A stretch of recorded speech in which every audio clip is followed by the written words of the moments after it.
Ready.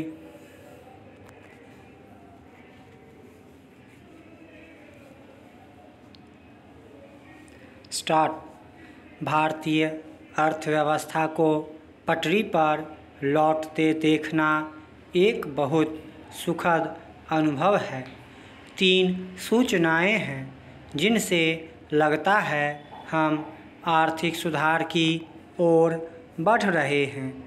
पहली सूचना है, इस वित्त वर्ष की पहली तिमाही में सकल घरेलू उत्पाद वृद्धि दर 20.1% रही है। दूसरी सूचना है कि जीएसटी राजस्व एक बार फिर 1 लाख करोड़ रुपए के स्तर को पार कर गया है। अगस्त महीने में सकल जीएसटी राजस्व 1,12,020 करोड़ रुपए रहा है। तीसरी सूचना नई नहीं, लेकिन अब लगभग अस्थायी रूप से महत्वपूर्ण है कि भारतीय शेयर बाजार में लगातार उछाल देखी जा रही है। इन तीनों ही सूचनाओं से भारतीय अर्थव्यवस्था में सुधार की दिशा बनती लग रही है, लेकिन अभी हमें अभिभूत नहीं होना चाहिए। हमें भूलना नहीं चाहिए कि देश की विकास दर नकारात्मक रूप से कहां तक नीचे गिर गई थी। विगत तिमाही में जो सकारात्मक विकास दर दिख रहा है वह कभी इससे कहीं ज़्यादा नकारात्मक भी थी।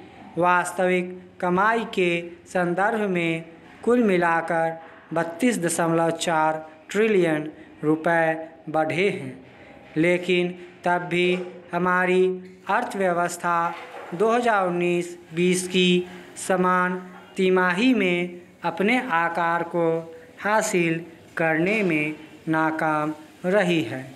पिछले साल के राष्ट्रीय लॉकडाउन ने 2020-21 की जून तिमाही में हमारे सकल घरेलू उत्पाद को 24.4% तक कम कर दिया था। कुल मिलाकर लॉकडाउन से पहले अर्थव्यवस्था जिस स्थिति में थी वहां अभी हम नहीं पहुंचे हैं। दूसरी ओर 1 साल पहले की इसी अवधि से तुलना करें तो जीएसटी राजस्व में 30% की बढ़ोतरी हुई है, लेकिन यहाँ भी जुलाई 2021 के मुकाबले अगस्त में जीएसटी संग्रह कम हुआ है। हमें भूलना नहीं चाहिए, जीएसटी संग्रह लगातार 8 महीने तक 1 लाख करोड़ रुपए से अधिक रहने के बाद जून 2021 में घटकर 1 लाख करोड़ रुपए से नीचे आ गया था। कोरोना जनित गिरावट से हमने एक सबक तो लिया है कि हम आर्थिक गतिविधियों को अब रोकना नहीं चाहते हैं। कारखानों का चलना, व्यापार का सुलभ होते जाना जरूरी है, लेकिन सबसे ज़रूरी है मांग का बढ़ना।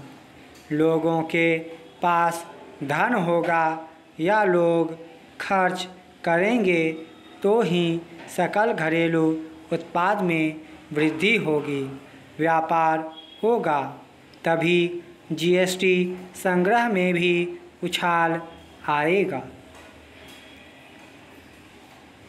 निर्माण, विनिर्माण, खनन, व्यापार, होटल और परिवहन में तेजी लौट रही है। कृषि क्षेत्र में 4.5% की वृद्धि हुई है। मतलब कृषि क्षेत्र में जितनी क्षमता व संभावना है उसके अनुरूप यह क्षेत्र काम कर रहा है। यह बात गौर करने की है, कोरोना का असर गांवों तक भी पहुंचा था, लेकिन गांव की अर्थव्यवस्था पर वैसे असर नहीं पड़ा जैसे शहरों पर पड़ा।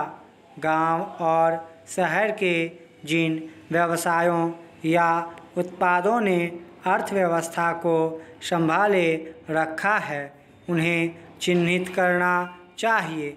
अर्थव्यवस्था विकास के लिए मचल रही है, मतलब युवा कामगार व उद्यमी विकास के लिए बहुत लालायित हैं। इस वर्ग को मजबूती देने की कोशिशें बढ़ा देनी चाहिए। आर्थिक चुनौतियों का वास्तविक अध्ययन करने की ज़रूरत पड़ेगी। सरकारों को अपने सकारात्मक खर्चों को बढ़ाना होगा। निजी क्षेत्र व निजी सेवाओं की अपनी सीमा है। यह हम शेयर बाज़ारों में देख रहे हैं। अर्थव्यवस्था जब नकारात्मक थी तब भी शेयर बाज़ार में धन बरस रहा था। हमें संतुष्ट नहीं होना चाहिए। सुधार का सफ़र लंबा है।